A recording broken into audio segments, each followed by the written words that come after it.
Belakang saya ni kita ada 2 biji Steel Bio Green Proton X50. Rebate 4,000 masih ada.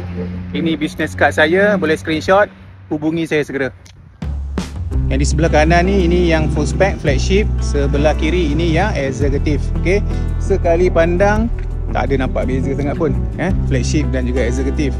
Tapi kalau kita tengok betul-betul bahagian bubung atas, kalau flagship ada roof rail ataupun roof rack besi kiri kanan, dan dia ada sunroof.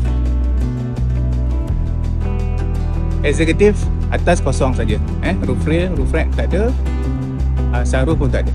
Dari segi design depan sama saja. Bumper, lampu, logo baru, grill baru, sama sahaja. Untuk design rim, sekali pandang pun nampak sama je kan, executive, flagship. Tapi kalau kita pergi dekat sikit, kita nampak kalau flagship ni dia ada macam corak gerigi kat sini. Executive kosong saja. Right? Logo sama.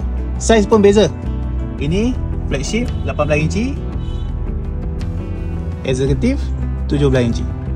Tapi sebenarnya 17 inci pun dah besar ni kan, sebiji tayar pun dah mahal tu. Untuk bahagian belakang, flagship, spoiler design baru, 2 layer. Right? Executive, spoiler design lama. Alright. Untuk anda yang tak mampu nak beli secara tunai, boleh guna pinjaman bank lah, kita buat loan. Ini dokumen-dokumen yang diperlukan, saya sertakan di paparan skrin. Untuk yang bekerja di sektor kerajaan dan untuk yang bekerja di sektor swasta.